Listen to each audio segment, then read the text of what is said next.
Halo sahabat pendidikan, kembali lagi bersama saya Septi di podcast Ngedo Melundo. Sahabat pendidikan, pada tahun 2022 hasil PISA menunjukkan penurunan hasil kualitas belajar secara internasional, termasuk Indonesia. Berbagai upaya yang telah dilakukan pemerintah pusat, pemerintah daerah, dan satuan pendidikan untuk peningkatan literasi dan numerasi. Hari ini kita akan membahas terkait literasi dan numerasi.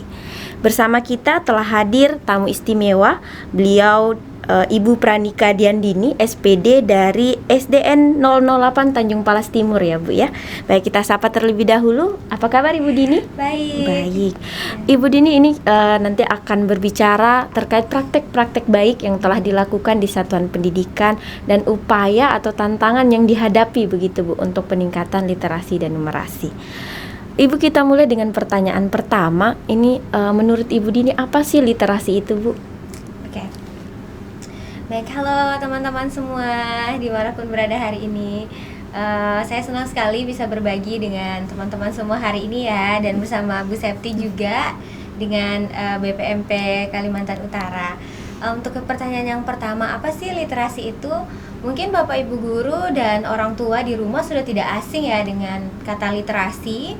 Bahkan juga literasi ini menjadi hal yang belakangan ini menjadi keterampilan abad 21 yang sangat diperlukan ya dalam berbagai hal, terutama juga di media sosial.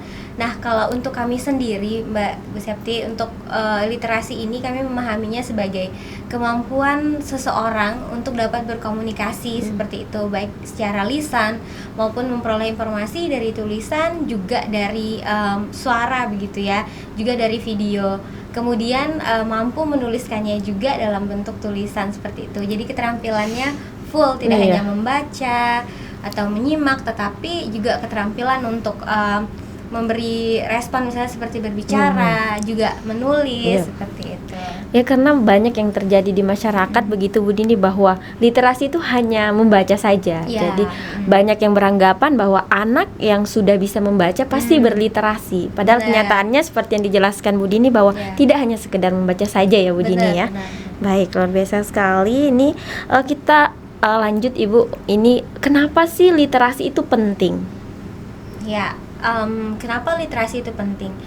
Untuk kita atau generasi yang akan datang gitu ya, untuk yang saat ini literasi itu penting saat kita menerima satu informasi di media sosial, terutama di hari-hari ini banyak sekali ya informasi-informasi di media sosial, sehingga kemampuan seseorang untuk berpikir kritis, membedakan yang mana berita yang fakta dan tidak, itu ditentukan dari kemampuan literasinya. Kemudian kecepatan dia untuk beradaptasi dengan hal-hal yang baru, karena sekarang ini kita bisa belajar apa saja dari mana saja gitu ya Mbak ya. Nah, kemudian kemampuan literasi itu akan menentukan seberapa cepat seseorang itu bisa beradaptasi dengan lingkungannya. Kemudian menempatkan diri di ini ya, posisinya dia yang memberikan dia manfaat seperti itu. Nah, itu sangat penting, sehingga ya memang literasi itu penting sih untuk saat-saat ini. Iya betul, karena salah satunya juga untuk menerima informasi itu ya Bu Dini ya. Karena sekarang banyak hoax gitu, jadi banyak orang tidak bisa menyaring begitu informasi yang didapatkan lalu disebar seperti itu. Baik, Ibu Dini, ini kita bercerita terkait di satuan pendidikan Ibu. Apa sih tantangan yang dihadapi Bu Dini untuk upaya peningkatan literasi dan numerasi di SDN 008 Tanjung Palas Timur ini Bu? Tantangan ya Mbak, berarti ya. Oke, kalau tantangan itu pada awalnya ya, dulu kami itu kan sekolahnya termasuk sekolah yang terletak di daerah ya, jauh dari perkotaan seperti itu. Nah, untuk pada awalnya dulu kami juga baru belajar gitu tentang literasi. Nah, kemudian kami punya banyak keterbatasan di sekolah. Ya, selain infrastruktur waktu itu, karena pada saat saya baru masuk ngajar itu di sana sinyal internet atau telepon itu sangat terbatas. Nah, kemudian kami punya keterbatasan untuk melatihkan anak-anak itu ya, kayak ketersediaan bahan bacaan waktu itu sangat terbatas Mbak. Nah, kemudian kami mengupayakan supaya buku itu ada, walaupun daerah kami sulit, tapi kami berupaya untuk mengadakan buku. Nah, banyak hal yang dilakukan untuk itu. Nah, kemudian tantangan yang kedua itu selain ketersediaan buku ya atau media ajar Mbak, karena waktu kita melatihkan anak-anak terbiasa untuk membaca itu nggak mudah, kita harus punya media kayak gitu, nggak bisa hanya tulisan atau seperti itu nggak bisa harus punya sesuatu yang menarik, apalagi kalau kami kan ngajarnya di SD ya, otomatis anak SD itu kan perlunya sesuatu yang yang menarik. Yang menarik itu artinya bergambar, berwarna. Kalau hanya tulisan begitu sangat tidak menarik gitu. Jadi itu tantangan yang besar, sehingga media itu kami butuhkan waktu itu. Nah, kemudian yang kedua itu adalah keterampilan kita untuk mengemas literasi ini menjadi hal yang menarik. Jadi bukan hanya kegiatan yang membaca gitu, tapi bagaimana kegiatan itu tuh bisa menarik untuk anak-anak. Misalnya melalui games, permainan kayak gitu, sehingga kegiatan itu tidak terasa tapi kemudian bermakna kayak gitu, tidak terasa membosankan atau lama gitu ya. Jadi keterampilan guru untuk mengemas kegiatan literasi itu juga menjadi tantangan. Kemudian tantangan kami yang lain itu adalah dukungan dari keluarga, karena memang daerah kami itu adalah daerah di mana keluarga-keluarga itu sibuk bekerja ya, Mbak. Oh, begitu. Ya, jadi mereka itu punya waktu yang sangat minim gitu untuk mendampingi anak-anaknya menjadi terbiasa dengan teks gitu ya, dengan bahan bacaan. Nah, sehingga di situ perlu ada upaya gitu dari kami untuk bisa mendorong nih, menciptakan lingkungan di mana berliterasi atau kegiatan membaca ini tidak hanya terjadi di sekolah tapi juga di rumah. Karena yang kami tahu, budaya itu terbentuk jika seseorang atau seorang anak gitu ya berada di lingkungan yang suportif atau memang punya budaya yang kuat, baik dari sekolah maupun dari rumah. Seperti itu. Nah, kalau di sekolah kan mereka hanya menghabiskan beberapa jam ya. Betul. Nah, sehingga itu butuh juga diperkuat dari rumahnya gitu.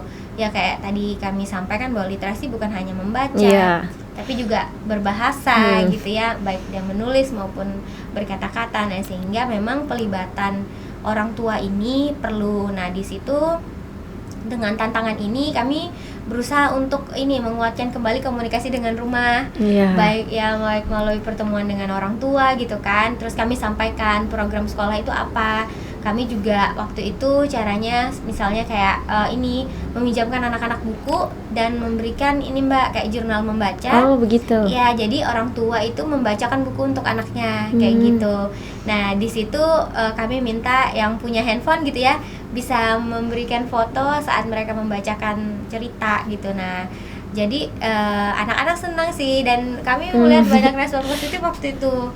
Bahkan buku yang dibacakan oleh orang tua ini untuk si anak yang kelasnya gitu ya, itu adik-adiknya yang masih PAUD atau belum sekolah juga ikut ya, berjejer gitu dengarkan ayah atau ibunya cerita. Jadi menurut kami itu juga salah satu pengalaman yang berkesan gitu, karena ternyata buku yang sekolah pinjamkan itu bukan hanya dimanfaatkan oleh si anak yang bersekolah, tapi juga dirasakan manfaatnya oleh saudara-saudaranya yang ada di rumah, anak-anak yang ada di rumah gitu. Jadi itu salah satu cerita yang juga kami senang gitu dengan hasilnya. Berarti di sini peran keluarga sangat penting begitu ya, Bu Dini. Dan di sekolah Bu Dini hal itu sudah diterapkan, bagaimana melibatkan kedua orang tua ya.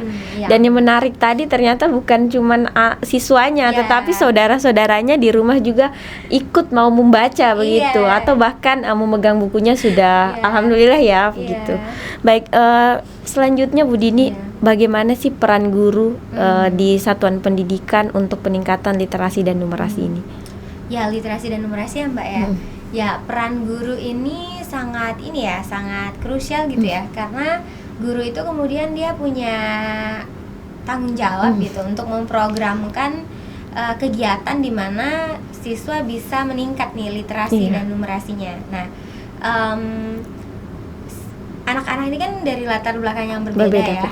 Jadi dia punya support system yang berbeda juga di luar sekolah. Nah, sehingga guru itu perlu tuh untuk memetakan gitu keadaan literasi dan numerasi siswa itu, kemudian dia mengupayakan gitu bagaimana nih bisa membantu siswa-siswinya begitu kan. Nah, bersyukurnya di Kementerian Pendidikan itu kan punya Mbak ya, tools gitu ya untuk membantu sekolah-sekolah gitu untuk bisa melihat nih literasi kita sudah sejauh apa itu. Mungkin yang Bapak Ibu guru dan insan pendidikan pasti nggak asing dengan kata AKM begitu ya. Nah, di situ juga merupakan alat gitu dari Kementerian Pendidikan yang membantu sekolah nih untuk mengukur gitu kan literasi anak-anaknya sudah sampai mana gitu. Nah, menurut kami itu sangat membantu. Nah, sehingga guru ini bisa bercermin gitu upayanya selama itu sudah sejauh apa gitu kan Mbak ya. Kami juga menggunakan itu Mbak, jadi kami sangat bersyukur juga dengan adanya itu bisa membantu kami bercermin gitu. Oh ternyata kami perlu diperkuat nih literasinya, kami perlu diperkuat nih numerasinya gitu. Nah kemudian di saat guru sudah menemukan itu, atau juga kalau di Kabupaten Bulungan kita tidak asing dengan yang namanya penilaian diagnostik ya Mbak ya. Betul. Diagnostik itu literasi dan numerasi itu juga kami pakai gitu untuk perencanaan pembelajaran sehari-hari untuk melihat apa perkembangan anak-anak gitu ya. Nah itu sangat-sangat membantu. Nah di situ guru kemudian bisa memprogramkan pembelajaran untuk membantu dia. Tadi literasinya nggak cuma membaca ya, membaca itu yang sulit gitu. Karena proses membaca itu membutuhkan proses yang banyak di dalam otak kita gitu ya. Karena secara natural kita tuh lahir nggak bisa membaca gitu, tapi kita bisa berbicara saat kita tidak punya masalah di organ ini ya Mbak ya, maksudnya kayak lidah atau pendengaran. Secara alami manusia itu akan dapat berbicara gitu kan. Nah, tetapi tidak secara alami dapat membaca ya Mbak ya. Betul. Jadi, sehingga membaca itu butuh upaya, butuh strategi untuk mengajarkannya. Jadi itu yang memang yang terberat gitu. Sehingga itu butuh diupayakan. Oleh sebab itu guru dan sekolah itu melatihkan membaca. Nah, membaca itu juga dia kan ada tahapannya tuh ya Mbak ya. Dan tidak semua anak yang sudah bisa membaca itu memahami bacaan. Sehingga guru itu punya bagian nggak hanya mengajarkan atau melatih anak itu untuk dapat membaca kata, tetapi juga memahaminya gitu, memahami dan merespon. Nah sehingga tahapannya tuh agak ini ya, agak panjang gitu, dari huruf, kemudian suku kata, kalimat ke bacaan gitu. Nah sehingga di sini peran guru untuk melatihkan anak-anak itu bukan hanya sebatas sampai membaca, tetapi memahami bacaan itu gitu, memahaminya, meresponnya dalam bentuk tulisan kah, dalam bentuk gambar kah gitu ya, atau ya seperti itu sangat penting gitu. Baik, yang menarik tadi ini Ibu Dini yang saya tangkap adalah bagaimana membuat siswa itu proses memahami bacaan. Kalau membaca saja ya mungkin masih tahap awal gitu, tapi bagaimana membuat siswa memahami isi bacaan. Nah, proses yang dilakukan di sekolah Bu Dini sendiri dan termasuk Bu Dini sendiri bagaimana sih Bu agar anak itu memahami isi bacaan? Metode-metodenya itu seperti apa Bu? Makasih Mbak. Ya, jadi untuk anak-anak itu memahami bacaan itu sangat mungkin berbeda ya dari setiap jenjang gitu. Dari kelas awal dan kelas tinggi tentu sangat berbeda. Nah, mungkin saya mulai dari yang kelas awal dulu ya. Kelas awal. Kalau kelas awal itu biasanya anak-anak saat baru belajar membaca mereka belum bisa menulis. Oh, begitu. Ya, jadi menulis itu adalah tahapan paling terakhir. Jadi setelah anak sadar akan ini ya bahan cetak teks, kemudian dia mampu membaca, dan yang paling akhir itu adalah menuliskan kata-kata gitu ya, baik itu satu kata maupun sebuah kalimat gitu. Jadi itu terakhir. Nah sehingga saat kami menyadari hal ini, tentu kami harus bisa untuk mencari cara lain nih, gimana siswa bisa memaknai bacaannya gitu. Nah untuk kelas awal biasanya kita pakai itu misalnya gini, setelah dia baca sesuatu gitu kan, atau kami membacakan puisi gitu, atau ini kita biasanya menggunakan gambar. Nah misalkan apakah dia yang menggambar gitu, misalnya kayak kita sudah dengerin cerita nih, gurunya menceritakan, atau dia baca sesuatu gitu, terus minta dia menggambar hal yang dia sukai gitu kan. Nah biasanya anak-anak tuh sangat suka menggambar, mewarna kayak gitu. Nah jadi itu cara sederhana yang bisa digunakan untuk mereka. Ada juga satu tuh Mbak, biasanya kita pakai buku zigzag namanya, buku kecil. Nah jadi di situ saat siswa sudah agak ini ya udah lebih dari, maksudnya dia udah bisa nulis beberapa kalimat gitu. Nah saat selesai membacakan cerita, dia bisa tuh menuliskan cerita yang dia dengarkan, kayak bikin mini book gitu. Jadi dia tuliskan dan dia gambar, misalnya kayak satu kata atau satu kalimat. Nah itu cara ininya sih, dia memaknai bacaan atau menceritakan kembali. Begitu. Nah ya kayak gitu juga. Banyak cara begitu ya yang telah dilakukan, luar biasa sekali nih Bu. Tapi menarik tadi Bu, media-media belajar itu penting juga ya Bu ya, untuk anak-anak ini minat begitu untuk baca. Nah untuk di Satuan Pendidikan Bu Dini sendiri, bagaimana caranya agar media belajar itu tidak hanya buku gitu Bu, tetapi bisa menggunakan lingkungan. Apakah semua guru di Satuan Pendidikan Bu Dini melakukan hal itu, atau hanya Bu Dini saja yang baru menerapkan bahwa belajar atau peningkatan literasi tidak hanya bersumber dari buku seperti itu. Benar-benar.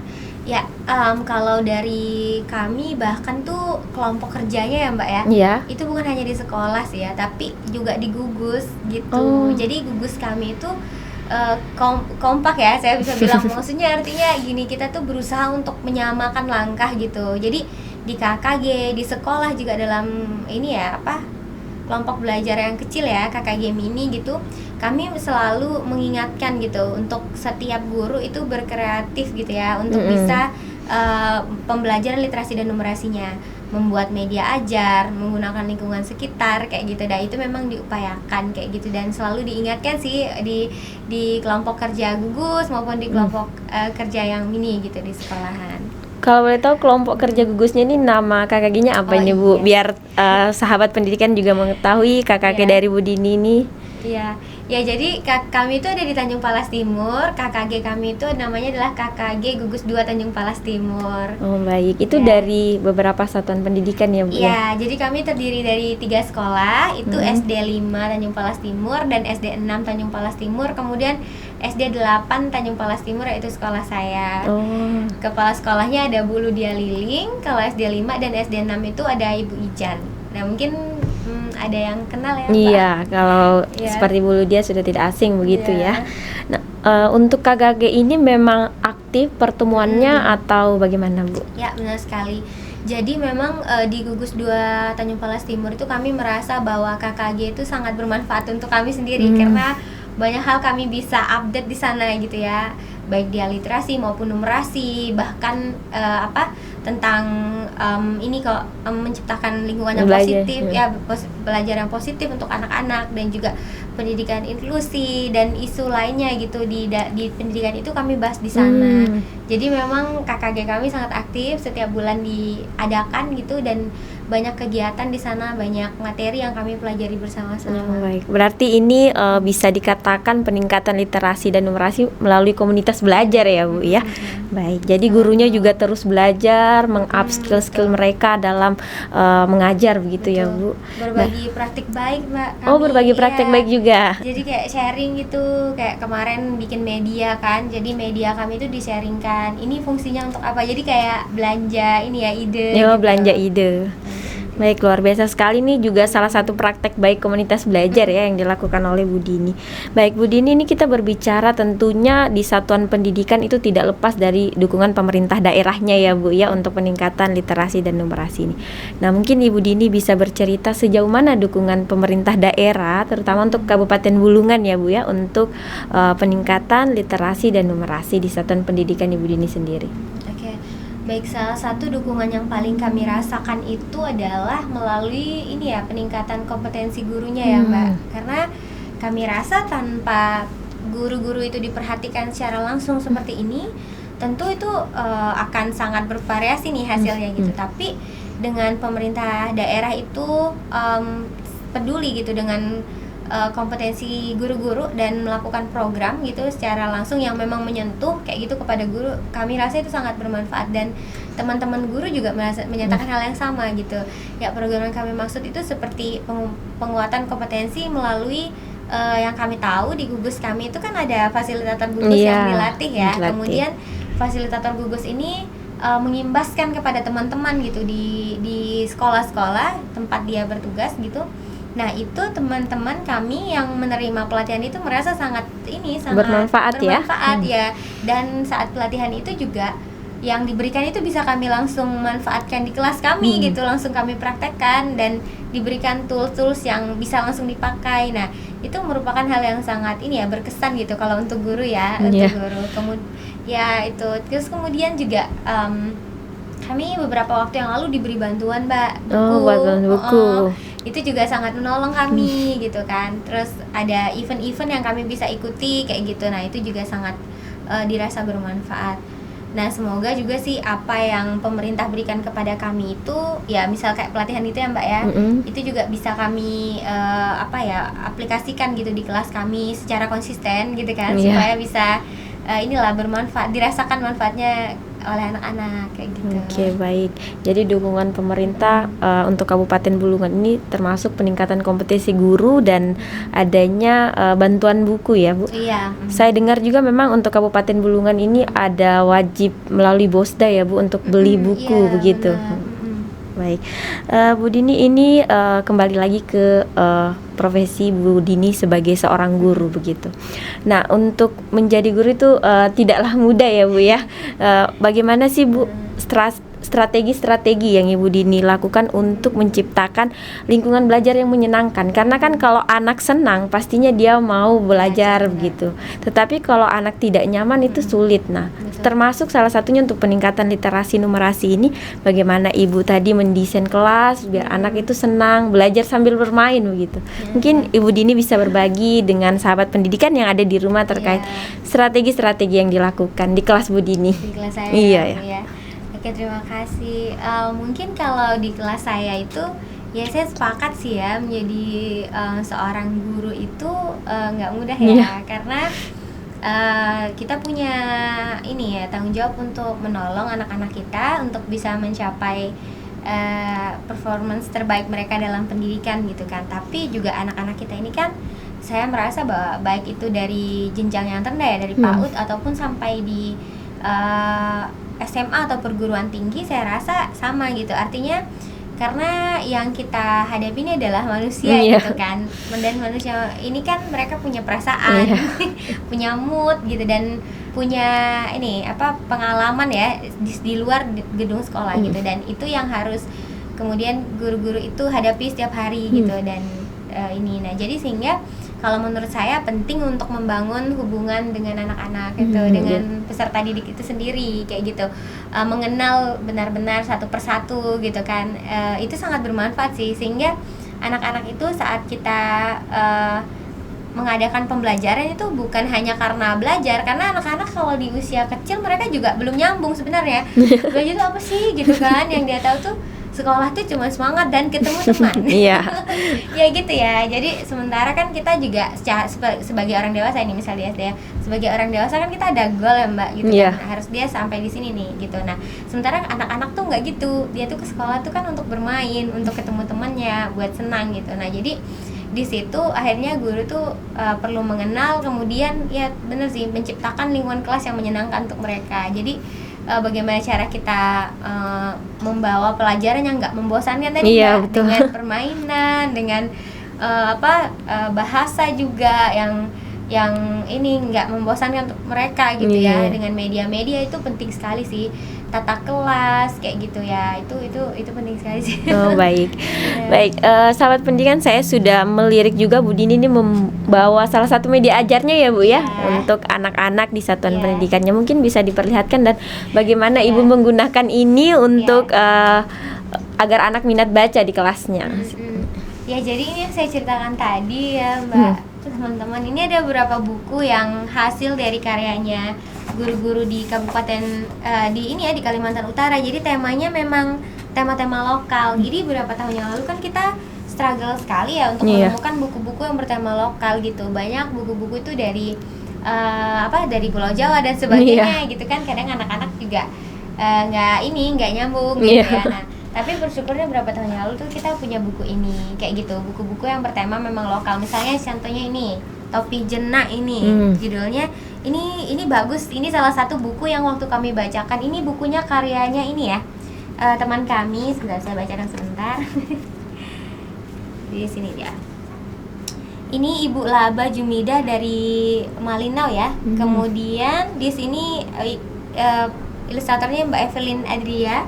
Nah ini salah satu buku yang anak-anak suka karena sebenarnya agak berat waktu menciptakan ini Mbak, karena ceritanya tentang kedukaan. Jadi bagaimana anak-anak itu memproses rasa sedihnya karena di dalam sini nih ceritanya kakeknya meninggal gitu. Jadi waktu kami bacakan ini tuh anak-anak tuh kayak ngerasain gitu kan, Bu kakeknya kenapa gitu, di mana kakeknya gitu, bagaimana perasaan. Jadi mereka terbawa juga dengan cerita ini. Nah ini salah satu buku yang kami suka juga gitu. Kemudian buku ini ada satu judulnya Kehutan Lindung. Ini punyanya Bu Rizky Amalia ya. Dia ngajar di Tanjung Palas Timur nih, daerah Tanah Kuning.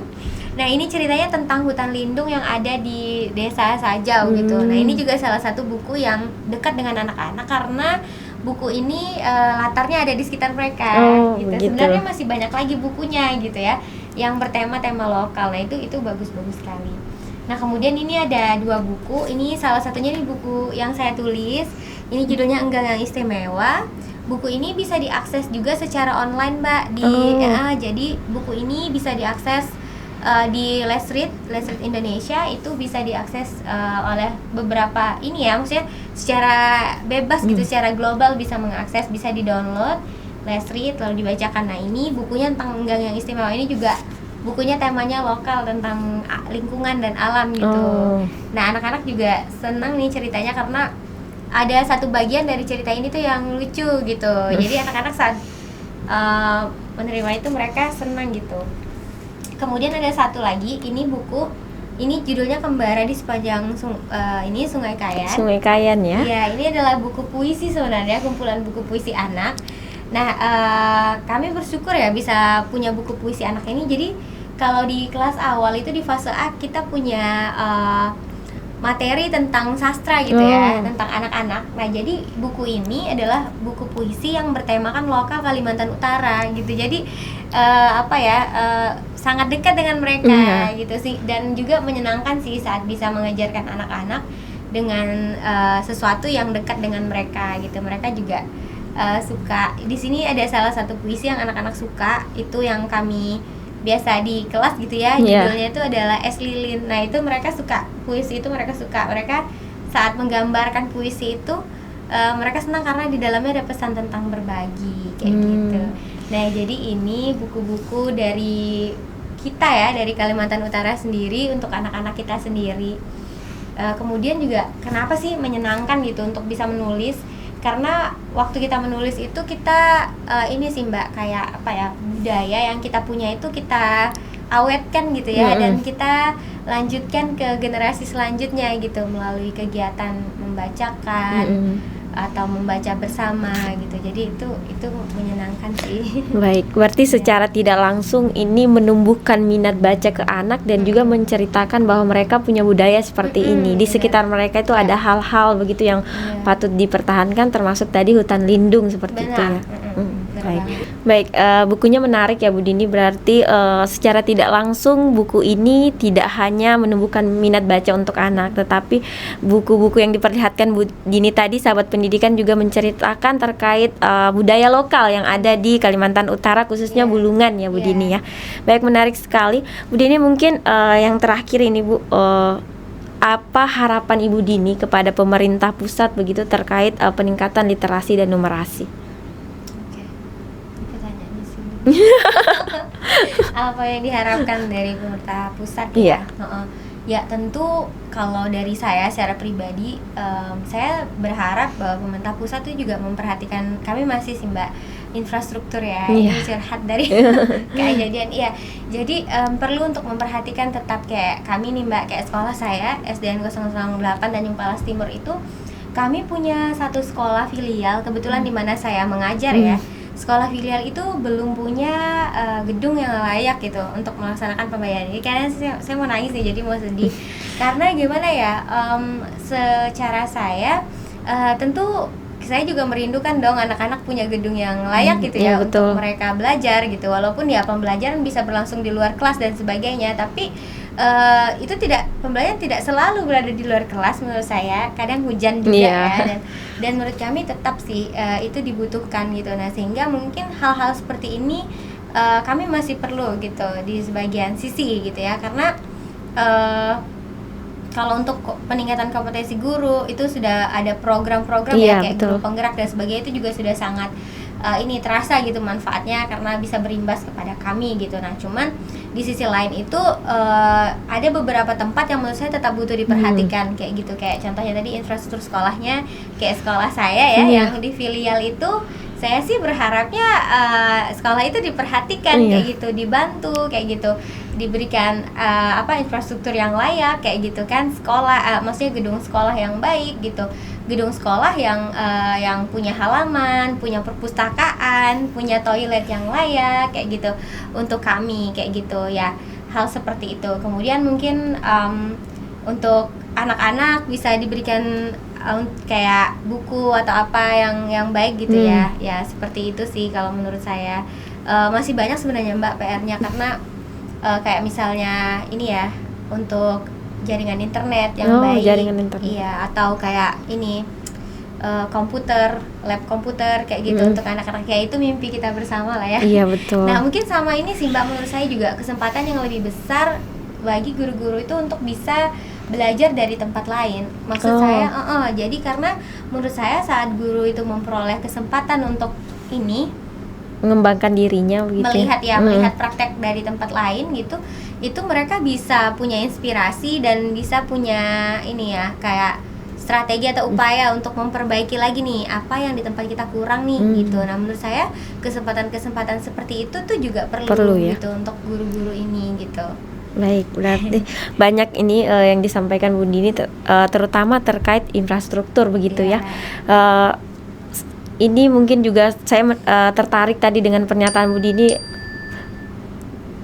Ini juga saya tertarik dengan pernyataan Bu Dini tadi terkait infrastruktur di sekolahnya yang memang seadanya ya Bu ya. Tetapi saya mau bertanya nih, sejauh mana Bu Dini itu berupaya kayak tetap ingin menjadi lebih baik dengan infrastruktur yang seadanya begitu. Bagaimana sih, apa yang menyemangati Bu Dini sehingga harus tetap, saya dengarkan Bu Dini pernah mengikuti sampai ke Australia ya Bu gitu. Nah mungkin ini akan memotivasi guru-guru lain walaupun dengan infrastruktur yang seadanya tetapi terus bergerak begitu. Iya betul. Ya jadi apa yang memotivasi ya Mbak ya? Iya. Apa yang memotivasi saya? Ya jadi memang ya saya rasa sih tetap harus justru di tempat yang seperti itu kita harus effortnya lebih gitu. Karena ya kalau nggak begitu kemudian nanti gimana mau maju gitu ya. Dan kalau saya sih ngelihatnya waktu kami nggak punya tempat seperti orang ya, saya bilang ya, yang seperti di perkotaan gitu ya. Mungkin kalau ada kesempatan jalan-jalan ke tempat saya gitu. Nah tapi kita tetap upayakan apa yang ada di luar itu terjadi di dalam. Nah terutama kayak kami mungkin kalau di bagian fisiknya saya nggak bisa bantu ya, karena itu kan butuh dana gitu ya. Mungkin hal itu saya nggak bisa bantu. Tapi kalau di dalamnya saya bisa, misalnya kayak apa yang sudah kami pelajari itu dikerjakan, diimplementasikan gitu. Misalnya menciptakan lingkungan sekolah yang suportif untuk siswa diberikan kesempatan untuk berpendapat. Nah itu kita bisa masih tetap kerjakan gitu. Maksudnya prosesnya kita masih bisa tetap. Nah namun ada hal-hal di luar proses yang kami terbatas untuk menolong gitu. Tapi kami tetap upayakan sih Mbak. Misalnya kayak di sekolah kami yang di filial itu nggak punya gedung perpustakaan gitu. Sementara kadang-kadang ke perpustakaan itu menjadi hal yang mewah ya. Nah jadi kami tetap punya pojok baca. Jadi setiap kelas itu tetap diupayakan pojok baca. Nah, walaupun tidak punya perpustakaan kayak gitu. Oke, menarik Bu Dini yang disampaikan. Terakhir, yang paling terakhir, pesan untuk guru-guru agar terus termotivasi begitu untuk peningkatan literasi dan numerasi di satuan pendidikannya. Iya, jadi mungkin pesan untuk guru-gurunya ya, kayak pesan untuk Bapak Ibu guru sih tetap semangat ya dimanapun bertugas gitu kan. Apapun yang terjadi, mungkin kita bisa melihat kayak peran kita itu sebenarnya sangat dibutuhkan oleh generasi ini kayak gitu, karena apa yang kita kerjakan hari-hari ini untuk anak-anak kita yang sekarang itu akan berdampak untuk Indonesia, untuk negeri kita beberapa tahun ke depan, dan itu emang benar gitu. Jadi apa yang Bapak Ibu upayakan hari ini tidak akan pernah sia-sia gitu ya. Walaupun Bapak Ibu belum melihatnya sekarang gitu ya, tapi di waktu yang akan datang itu Bapak Ibu akan melihat hasil dari upayanya Bapak Ibu kayak gitu, dengan effort terbaik yang Bapak Ibu beri setiap hari untuk anak-anak itu nanti akan kita rasakan di hari-hari yang akan datang. Nah terutama karena mungkin juga Indonesia di hari-hari yang akan datang itu nggak seperti hari ini aja gitu, akan banyak persaingan global yang anak-anak akan hadapi nanti gitu, dan banyak hal yang anak-anak butuhkan gitu. Mereka harus bisa beradaptasi dengan dunia yang semakin luas gitu ya, sehingga apa yang Bapak Ibu berikan hari ini tuh akan sangat bermanfaat bagi mereka, akan sangat bermakna gitu. Jadi tetap semangat untuk bisa jadi ini ya, jendelanya anak-anak, untuk bisa jadi fasilitatornya anak-anak untuk bisa belajar gitu, dan membawa anak-anak melihat di luar tuh ada apa sih kayak gitu. Dan sebenarnya saya juga sangat ini sih Mbak, karena sebenarnya saya nggak pengen jadi guru ya. Saya nggak pernah punya cita-cita jadi guru, tapi waktu saya melihat perannya Bapak Ibu guru ini dari SD, SMP sampai SMA, bagaimana hati mereka itu ingin anak-anak itu jadi orang ya, maksudnya berhasil gitu, dan proses yang mereka lalui setiap hari gitu kan, setahun gitu, bersambung-sambung dari kecil sampai besar. Kemudian saya menyadari ya memang orang-orang ini adalah orang-orang yang memberikan hidupnya gitu ya untuk membangun orang lain kayak gitu, walaupun mereka mungkin ya banyak tantangan juga gitu kan, tapi kemudian ya saya menyadari itu, dan saya juga menyadari peran guru itu tadi gitu. Jadi saya juga menyemangati semua Bapak Ibu guru dimanapun di seluruh Indonesia ya, kita adalah orang-orang yang membangun bangsa ini gitu ya ke depannya gitu ya. Jadi tetap semangat ya gitu. Baik, luar biasa sekali pesan yang diberikan. Semoga dengan adanya Bu Dini di sini bisa memotivasi guru-guru, terutama memang yang berada di wilayah-wilayah terpencil begitu Bu Dini, dengan infrastruktur seadanya, bahkan mungkin buku aja sulit begitu untuk ada di sekolahnya seperti itu. Baik sahabat pendidikan, dan khususnya untuk Bu Dini sendiri, terima kasih atas kehadirannya di podcast kami, podcast Ngedo Melundo. Senang sekali bisa berbagi dengan Bu Dini hari ini, banyak pelajaran yang bisa kita petik begitu dari perjuangan Bu Dini sebagai seorang guru di Tanjung Palas Timur ya Bu ya. Luar biasa sekali, terima kasih Bu Dini. Baik, Bu Dini, menarik sekali apa yang disampaikan terkait motivasi-motivasi ya, pesan untuk guru-guru yang ada di Kalimantan Utara, terutama memang guru-guru yang berada di wilayah terpencil begitu Bu ya, khususnya di wilayah Kaltara, Kabupaten Bulungan. Baik sahabat pendidikan, demikian untuk podcast Ngedo Melundo episode kali ini bersama Ibu Dini. Semoga apa yang disampaikan Bu Dini memotivasi Bapak Ibu yang ada di satuan pendidikan. Bagi Bapak Ibu yang ingin bertanya terkait program-program Merdeka Belajar, bisa menghubungi di nomor di bawah ini. Silakan Bapak Ibu memberi saran, dan jangan lupa untuk terus ikuti media-media sosial BPMP Provinsi Kalimantan Utara dan menonton YouTube BPMP Kalimantan Utara untuk mendapatkan informasi-informasi terkait kebijakan Merdeka Belajar. Saya Septi selaku host, terima kasih, selamat siang.